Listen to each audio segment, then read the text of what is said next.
Good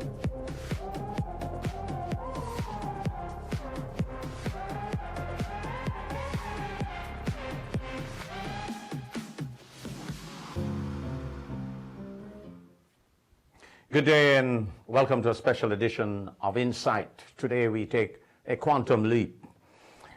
We were brought here, but some are able to come here.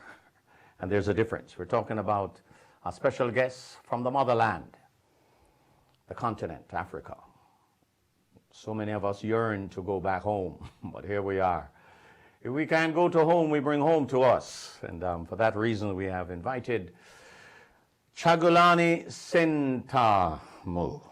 And if you hear me struggling with the African name, it's because our tongue is not used to the African name. And that's part of the things we have lost. But we get it right and we get the rhythm. My brother, I understand you are known in Jamaica as Bobi Wine. Yeah. That you're a musician. Yes. You are a politician. No. You're not a politician. You're a member of parliament. Yes. Okay, though, we're going to have to get into that variable. And the greatest of them all, you're Ugandan. Yes. Yes. I'm African. You're African, okay. Set aside the musician part. I'm after you because of that member of parliament part. I met you very, very recently, and you tell me, you know, I'm going to be the next prime minister or president or leader or whatever you call it. So give me through your eyes, introduce me to the Ugandan political system. What is it like? Thank you very much. Good evening. Oh, is it good morning? It's good day. Good day, friends. Good day, everybody watching us. My name is Kyagulanyi Ssentamu, also known as Bobi Wine. That's my nickname or stage name. Okay. I'm an artist, you know, social activist. I'm also a member of parliament in Uganda.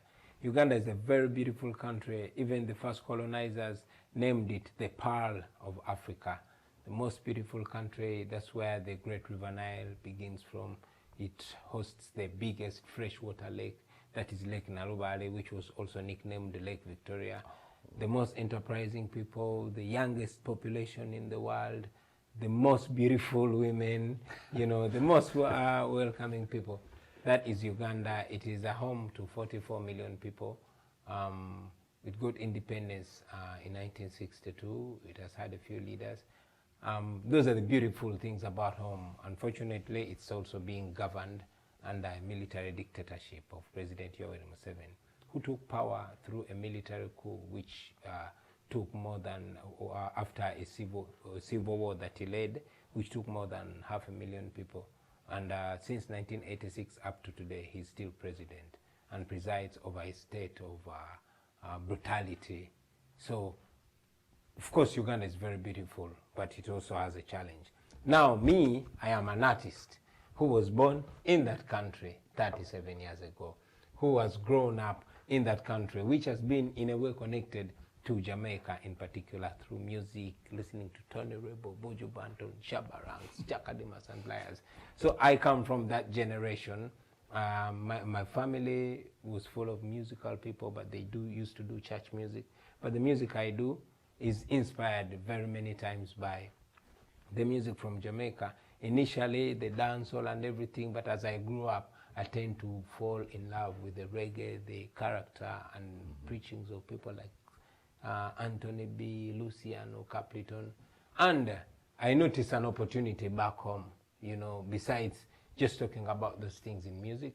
I actually noticed that I'm placed in a country, the great, you know, continent that I hear Capleton sing about is exactly where I live, you know.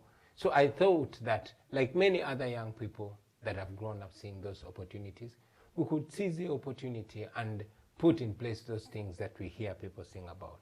And that explains why I'm here, not only singing, but also agitating for better. Yes. I thank you. How many political parties are there? And what's the name of your political party? First of all, I am not concerned so much with political parties. Actually, that explains why I don't like being called a politician. I'm not into this thing because I want to put on a suit and go and do this and do that and being this ideal politician. No, I'm just another ghetto youth that saw that we were oppressed in a country of plenty. You understand? So I just got up to demand for better. And I lead a movement. It's called People Power, Our Power.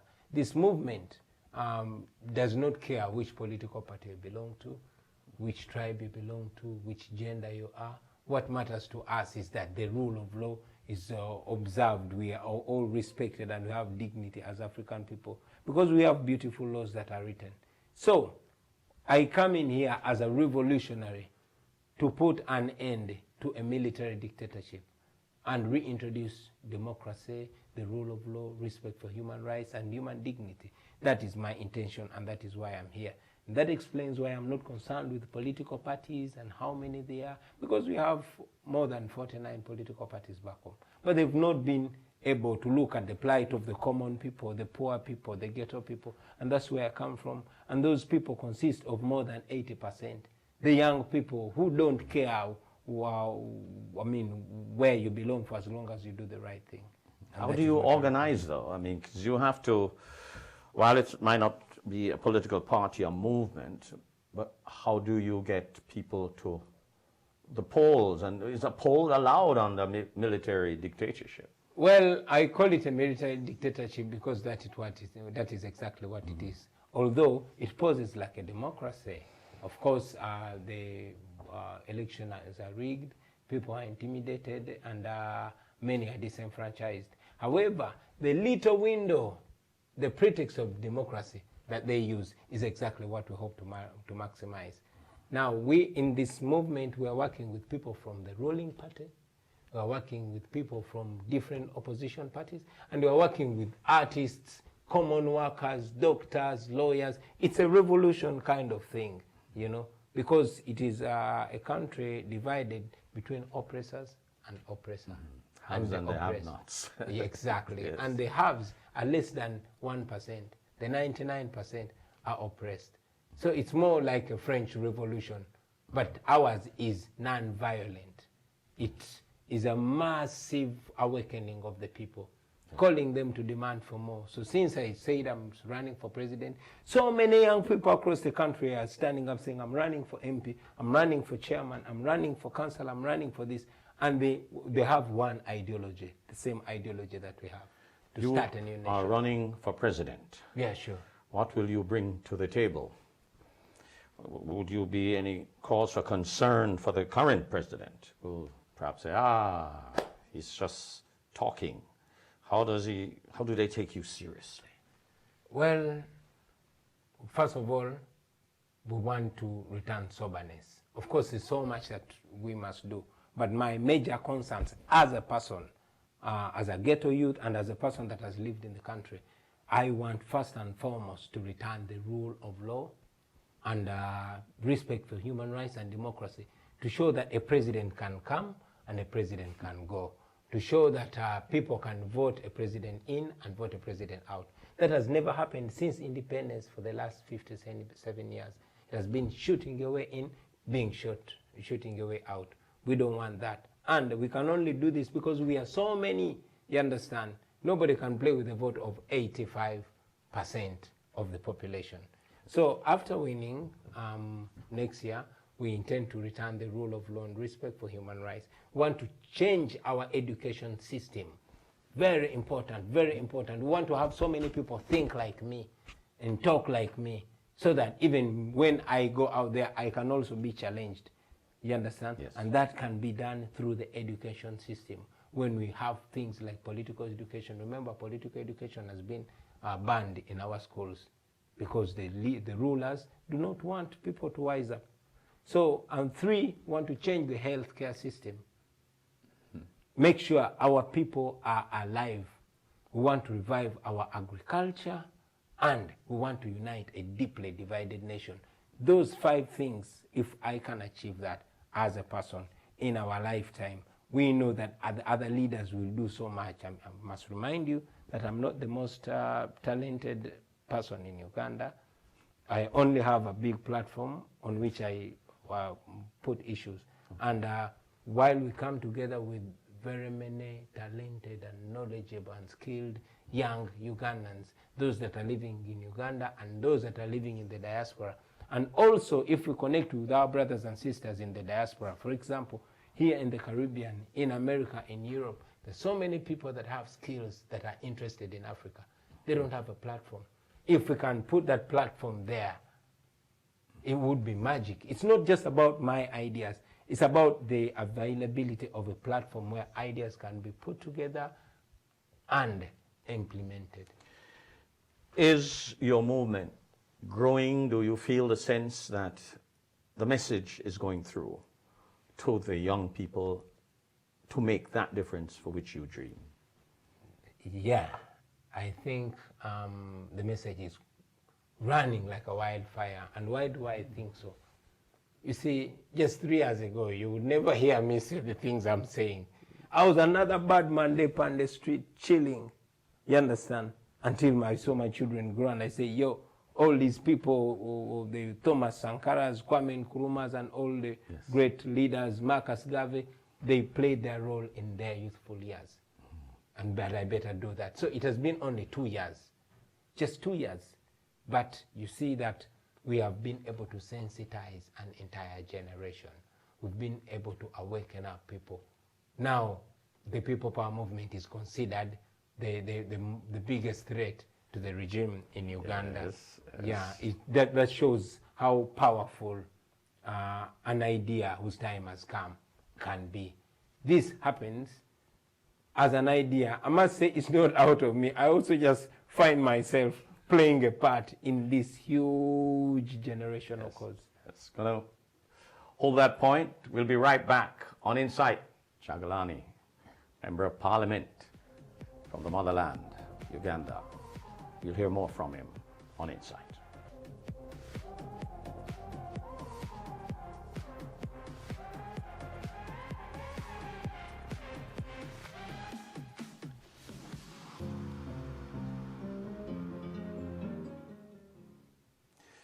Kyagulanyi Ssentamu is his name, from Uganda. He's an artist as well, a musician.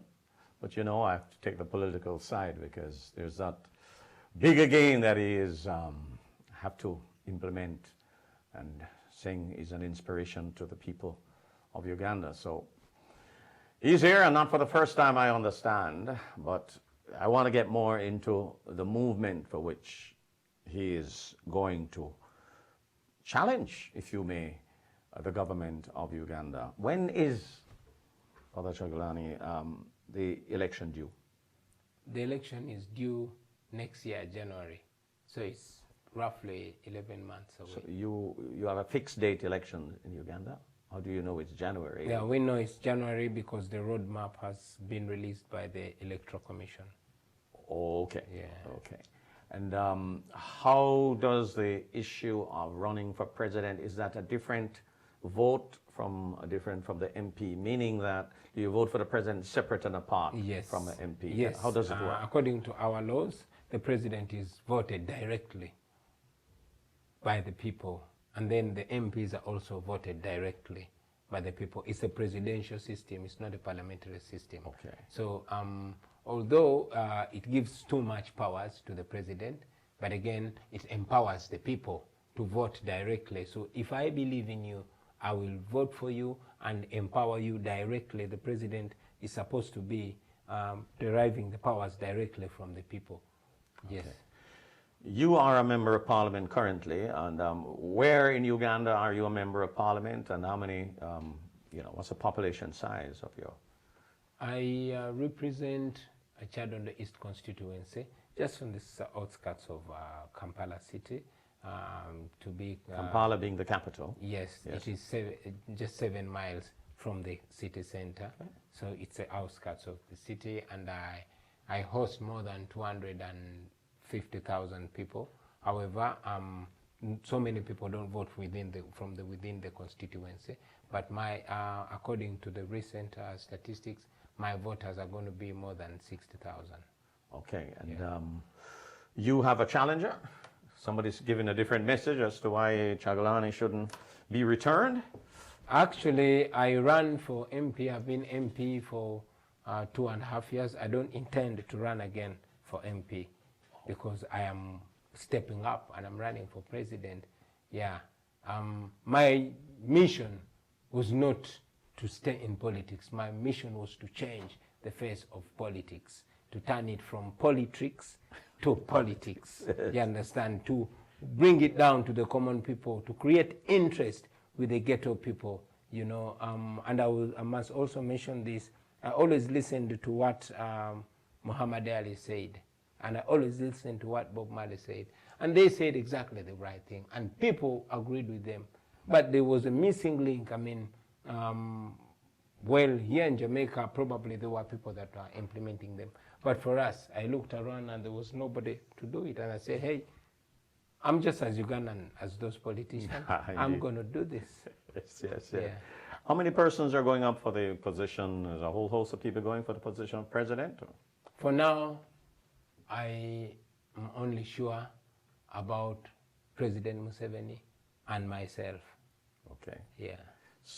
What's the contention now? I mean, he must be aware of you by now. I mean, so what kind of message is being said to you? First of all, I want you to imagine an old man who has been in power for 34 years and is 75 or so, he says officially, you know, running against a young man who is 37 who has a connection historically and publicly with people, because we've been communicating through music for almost 20 years, and we are rooted within the common people who, like I said, the majority. Of course, there's tension. That explains why my music was abolished in Uganda. That explains I cannot perform anywhere in Uganda. That explains why when I go to churches, they are tear-gassed. That explains why even when I'm moving on the road, people stand on the roadside just to wave at me, but when I wave back, police shoots live bullets. It explains the panic. It explains, because now I represent a lot of angry and hungry young people that see an opportunity to change themselves, that's so connected to the world. Right now, as we do this interview, it's being watched or going to be watched in Uganda. You know, they are first world brains that feel stuck in a third world country. Which third world country has everything it needs to transform itself within the shortest time. I mean, look at Rwanda and how much it has transformed. Yes. So we can transform Uganda, and we are going to transform Uganda. So this, as simple as I say to you, I say to the people, to the ghetto youth, I sing it, I recite it in poems, I communicate it. And not only me, other artists have started taking on the same thing. Yes. The lawyers have taken it on. Power of the word. Exactly. The teachers are doing it. So it's a revolution, like I said, although ours is peaceful and you know, legal. Yes. Yeah. The aging president, as you would describe him, the system that is set is to suppress what you're saying. Yeah. Can you hold political meetings? No, we cannot hold political meetings. Recently, the police came out and even abolished meetings in people's homes. I must say we have a law in Uganda that says more than 4 people cannot meet without the permission of the Inspector General of the police. Yeah, but of course we are going to change all that, and it's just a matter of time. But to get the chance to change that is to get around all of those cramping laws. Music. I do a song in studio, put it on Facebook, and by morning it's the biggest song in the country. Yes. Because the nation is highly connected. And that explains, by the way, just the other year, the president put a tax on social media. Tax on social media? Yes, I was taken to prison for protesting that tax. Yeah. Now, you can buy your data, you can buy your MBs, but to be able to WhatsApp to your family, you must pay a tax of 200 shillings every day. Yes. It might sound low, but to the low income. What's the rate of exchange? Let's use the US dollar. The US dollar is 3,700 to 1 US. 3,700. Yes. And when we say 135 here, you smile and say, wow, you Yeah. guys. So, and we think that's crazy. Yeah, but I mean, we have the ability to change all that because we are gifted by nature, like our nation has been said. We're gifted by human resource. We have very intelligent men and women in Uganda. Young people are taking it on upon themselves. So while we have all those other challenges, we have a lot of opportunity, and we'll focus our eyes more on the opportunity we have than on the challenges. Help me. Uganda is landlocked. Yeah. And, you know, from Caribbean island like myself, we just always think of the sea. Actually, Uganda is not landlocked. Uganda is land open.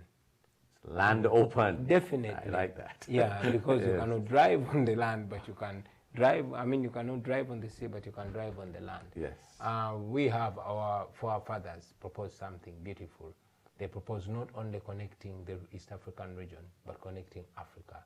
That is what Kwame Nkrumah was preaching. That is what all other founding fathers were preaching. And our beautiful documents actually established the East Africa community, you know, which is a beautiful thing. Yes. Although I'm sure it can do better. It can be more about the people, more about the community, and not about the leaders, you know, so that there's more free opening. That's why I look at Uganda as a land open country.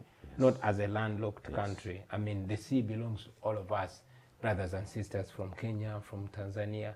The same thing. Yes. Yeah. And you're talking about the countries that are your borders. You have the contiguous borders: Kenya, Tanzania, Congo, Sudan, South Yes, Sudan, that's and right. Rwanda, and Burundi. Yes, yes. Yeah. What's your main economic livelihood? Uganda is known for what? Jamaica is bauxite, tourism. Uganda, what's the mainstay? Uganda has been historically known for coffee, for agriculture. Like I said, our soils, we can be a breadbasket, not only for the region, but for Africa, you know. So coffee, we have the best coffee. Fruits, nobody has better food than So Uganda. should we start a fight here as to who has the best coffee in the Blue Mountain? No war. We'll be. By the way, Uganda is just like Jamaica, only that Uganda is a huge Jamaica. I hear you. So Jamaica is a small Uganda. Jamaica is a baby Uganda. We'll be right back on Insight.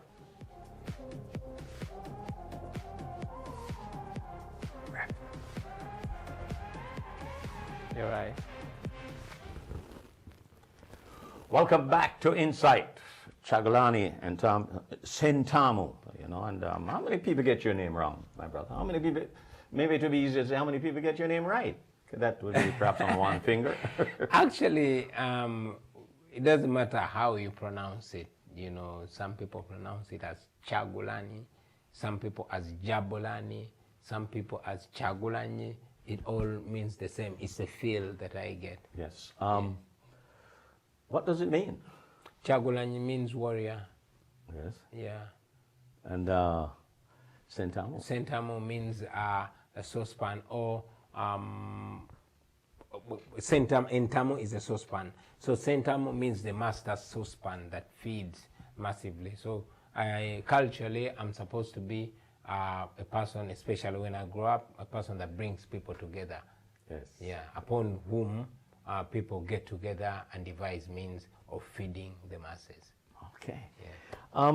You're a musician as well, and what I'm getting from you is that while there might be suppression of public outings in Uganda, taxation on what you do on one end, you get your message across to the youth a lot through technology.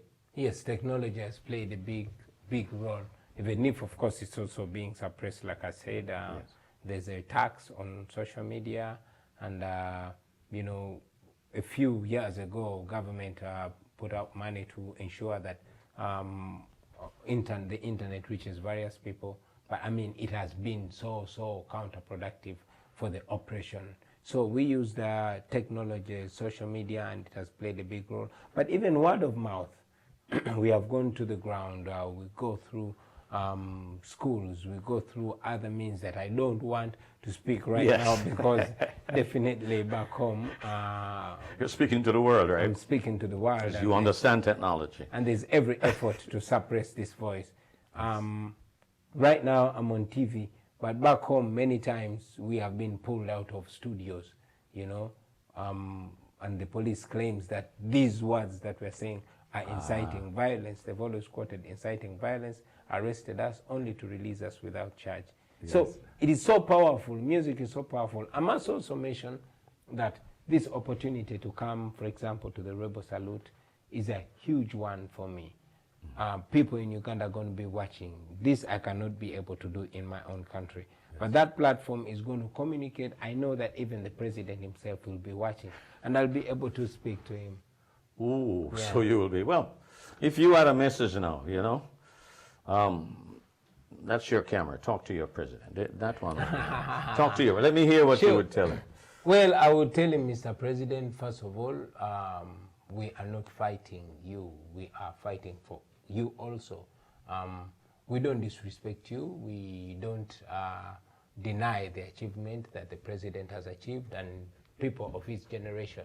Because every generation has had challenges to the ages of Marcus Garvey, and then taking it down to people like Martin Luther King, and then taking it back to people like Kwame Nkrumah, like Julius Nyerere, which fought, that's the generation that fought colonialism, and we got independence. And indeed, after independence, we've had presidents like President Museveni. When President Museveni was my age, what I'm saying is exactly what he was saying. So we don't say this out of disrespect, but we say this because we want to keep you true to your word.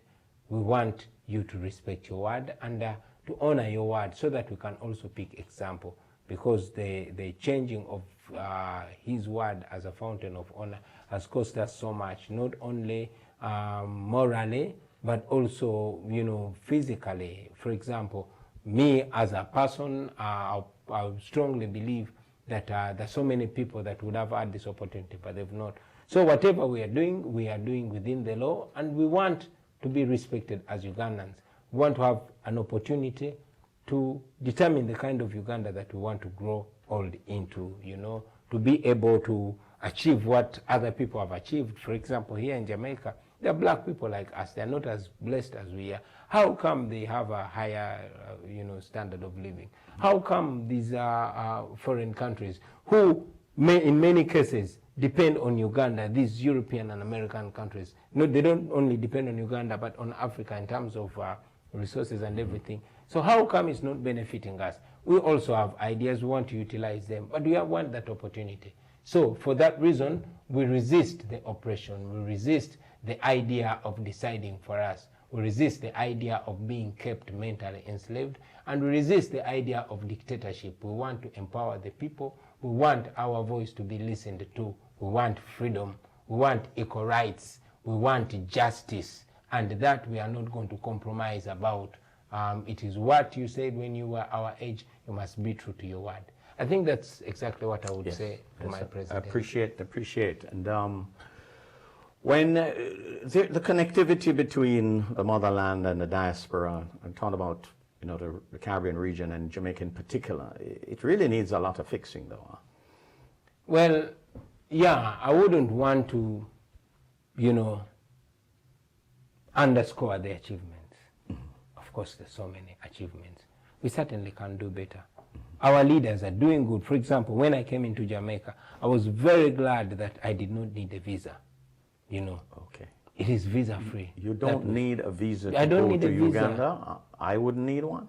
Or would I need one?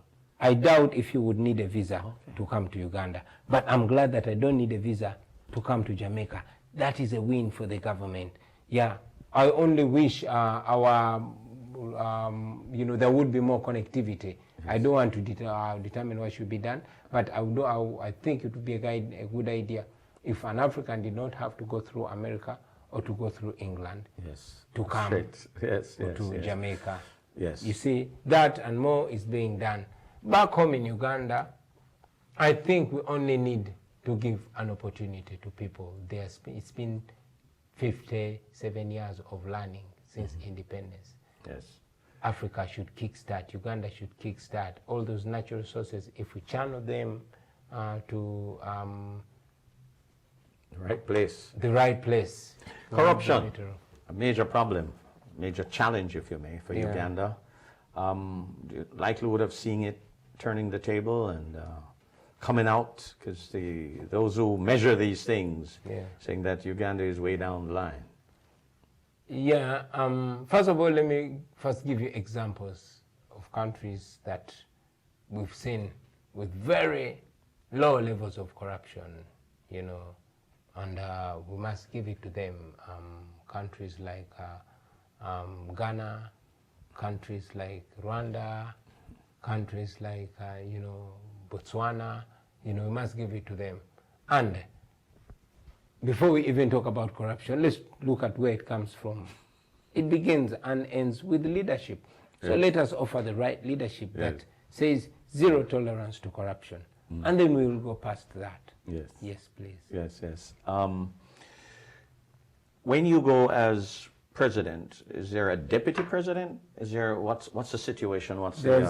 There's a vice president. There's a vice president. And there's a Is there a different prime office? minister. You choose that? Yeah, the president appoints a vice president who is his deputy. The president appoints a prime minister who is the leader of government business in parliament. Yes. And is third powerful person. And then the president appoints the judges. So the president has so much power. Yes. Yeah. Yes, yes. Do you have a vice president in mind? Of course, of course. Is that disclosed as yet? No, I wouldn't. What if I want to pick you? Hey, I'm ready. Yeah, let's go. I must say, I see so much talent in Uganda among the old and among the young. So, and I see so many people also qualified to be president. Like I said, it's not about me. I only use this platform and this trust that has been given to me by the people to not only give power back to them, but to also show them that anybody can be anything, especially the ghetto youth where I come from. I think this would be a practical lesson to all of them, and it will overnight change the way they see themselves. They will start to have faith in self. They will start to believe in themselves. They will start to aspire for greater. So that's one of the biggest reasons why I'm doing this. All right. Chagulani is his name, and get used to it. President. All right? Let's get used to that. Next January 2021 will be the time. And when we come back, we want to get a little sampling of the artists, you know. Who is he and how he gets this message across by way of word and technology to the masses of the people. We'll be right back on Insight.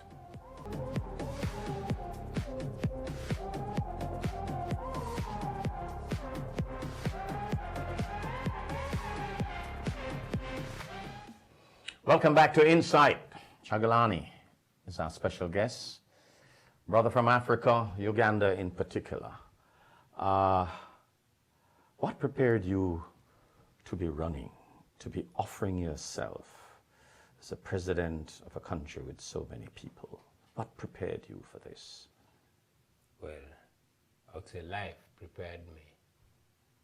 The ghetto prepared me. Circumstances prepared me. I've been there, I've seen it. In the ghetto, I was born in the ghetto, I grew up in the ghetto, and then I failed in the ghetto and finally succeeded in the ghetto because I did various jobs. For me, music was very secondary, because even in my family, I was not the most talented. But because of the words that I would sing or rap or DJ, they got attention, and people started listening to my music and calling me for performances and talent shows. And before I knew, I was performing almost every week.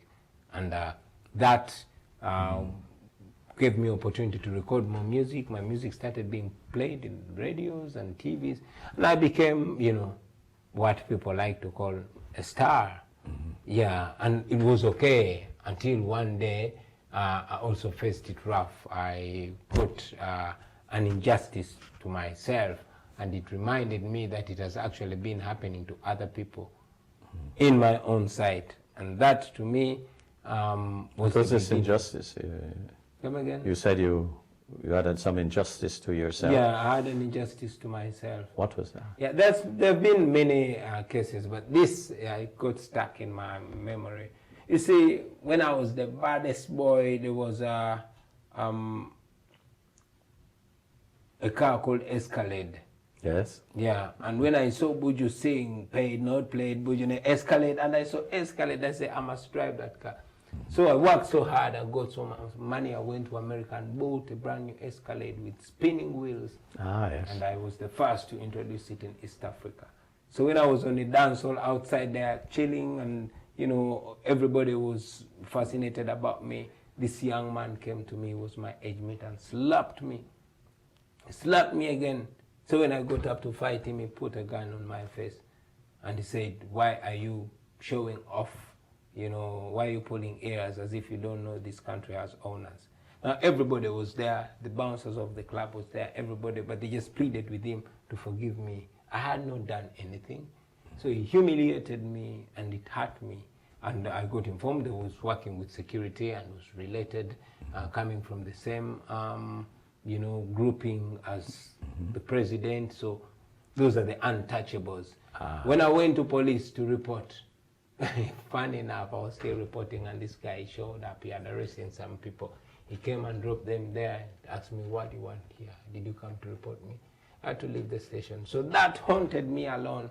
But again, it had been happening to so many other people. Yes. I was not doing anything. So I decided that since then I would use my music to ban injustice at every opportunity. That's when my music started changing slowly by slowly. So after more than 10 years, I'd been a revolutionary artist, not just a dancehall artist, but a revolutionary artist.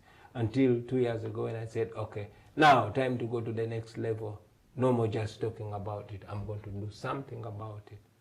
Run for MP, go to parliament and put issues straight to the leaders then. But because our parliament is not as powerful since the president has all the powers, I said, okay, I'm coming for you. Now I'm going for the city. I like that. I like that. Well, you know what else I hope I like? You choose any one of these songs that you have for me. Give me a taste. Give me a taste. A cappella style. Sorry about that. You got the rhythm. I would just say, see, I would like to communicate about the things that we have to eliminate, the ignorance and poverty to eradicate, all them ghetto use them to educate. Yo, don't you try to politicize, don't say Bobi Wine him criticize. Sensitize, me sensitize, cause I know my people must realize the most important thing, that true liberty begins in your mindset. To free ghetto people, they must educate, but education is expensive to get. It's like you say we carry water in a basket. I don't know why the corruption is too much. I say we are fighting for freedom. Nice, yeah. nice. Yeah. There's power in the words, you know, and definitely. And the technology and the market to which you're after, the young people especially. That's I can see why they might be afraid of you, using that. This is not your first or second time to Jamaica. Tell me what's going on. How did the link up come? How you came so far, my brother? You realize how far our forefathers had to come? Definitely. Were brought and dragged and hauled. Yeah, I first came to Jamaica on the invitation of my good friend, Mr. G, the artist. Mr. G, the one who people used to call Goofy in the long old days. Yes. So Mr. G invited me. We were still working on an album. That album was called Africa Jamaica Connect. And it had Mr. G was in time when he had done Clean and Out. It had a Clean and Out remix. It had a song called Girls. It had another song called Jealous. It had another song with version called High Grade. It had so many songs. Yes. So Mr. G is the first artist that brought me to Jamaica. We did 2 videos, Clean and Out and High Grade. And we had a good time. But also along the way, I was able to connect with other Jamaican artists, like Anthony B, like Mr. Vegas.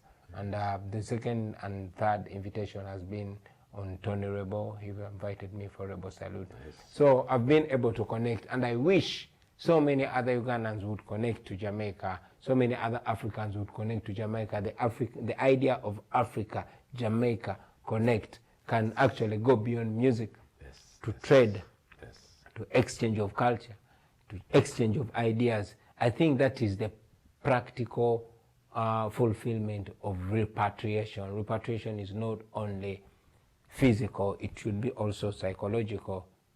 It's 100 years this year since Marcus Garvey talked about that. 100 years ago. What do you like about Jamaica? Like I said, the language, the music, I think everything about Jamaica. When Jamaicans are speaking, I just love it. And actually, it even influenced so many of us, you know. Yeah. When Jamaicans are singing, of course, feels like the spirit of music went with our brothers and sisters in the diaspora who went to Jamaica. Yes. In sports, Jamaicans, I mean, Jamaica makes me feel so proud to be a black man. Here. Yeah. Here. What's the plan for you in terms of widening your market? You know, the technology is there, but that presence. I don't know what you mean, market. Meaning persons will listen to you and buy your songs. I'm thinking it's not just me. You understand? Even if I've not gotten another opportunity, for as long as somebody can push on this idea as well, it did not begin with me. So there's no reason why it should be about me. Of course, I would like to get as many opportunities to communicate. I would love to go to as many places. I would like my voice to go to as many places. But even though it does not go through me, but goes through other people, if it's very many of us doing this, then I would feel successful wherever I would be. Yes. Well, I don't normally take on people about their personal clothing, but you're wearing a headgear. Now, you've got to explain that headgear for me. Yeah, I mean, this headgear actually is inspired by very many revolutionaries, you know. Che Guevara. Yeah, Che Guevara, Thomas Sankara, Yes. Julius Malema, Yes. You know, very many revolutionaries. Of course, they attach different meanings to it. And it reads... People power. People power. Our power. Our power. Yeah. Say that in your language. Manyi g'abantu, gemanyi gaffe. Amanyi gaffe, gemanyi g'abantu. Okitegeera kyali wange. That means, do you understand? So, of course. Yeah. Of course. Yeah, we wear this as a sign of resistance. Okay. We wear this to show them that the spirit of Thomas Sankara is not dead. That the spirit of revolution is not dead. We wear it in red color to show that we are all one love, we are all brothers and sisters. Yes. You know. And the fist. And the fist is a fist of resistance, is a fist of standing together. But for us, as the People Power Movement in Uganda, it represents the 5 ideas that we want to deal with the first time. And that's democracy, rule of law, and human rights. That is education, that is health, that is agriculture, and that is unification of the people of Uganda and Africa, Pan-Africanism. And that is what we believe in majorly as the people power. Whoever is leading us is supposed to fulfill those ideas. Whoever is leading Uganda is supposed to fulfill those ideas. Whoever is leading Africa is supposed to fulfill those ideas. Those are the core principles that are going to, upon which all other things are going to build. Yes. Yeah. Yes. When I met you, you know, before coming to the studio, you treated me as if I was a blind man. You introduced me to your beautiful wife as if I were blind, and I did not see that myself. You're supposed to laugh right there, right? But what's your support system when you go out there? What's your support system? You asked that question, but you gave me the answer first. Yeah, I introduced you to my beautiful wife. For me, she's not only beautiful externally, but even internally. And I know that her internal beauty is not very easily seen. So that is why I talk about it, because I know it. And that brings me to your question, what is my support system? I'll talk about my creation system first. My creation system, yes, I'm my father's son, but so much about me is from my mother. I was raised by my mother almost single-handedly, and she went through so much as a woman. And that is why on every opportunity I want to applaud her. She passed away when I was just 16, rest in peace. But currently, my support system is in very many ways my wife. She's a very strong woman, just like all African women, just like, yeah. Very strong, very intelligent, and very supportive. And that, for me, is reason to keep going on. Many times I go back home beaten and brutalized, and it takes a touch for me to say, yo, I'm a warrior, I'll go back. My brother, yeah. There's only one thing I can tell you in our parting shot is happy birthday when it comes on February 12th. Wow. You'll be Thank 38, you very much won't you? in advance, definitely. It's the only background information I went for. Wow, thank you very much. Take care of yourself. You for that. And the family, and welcome anytime. Definitely. Any connection with Africa, anytime. Sure. Welcome, right? And let me also say this as we close out to all the media houses there. Kindly focus on Africa, not just on me, not just on me, on as Bobi Wine, but focus on Africa and highlight the plight of the people in Africa.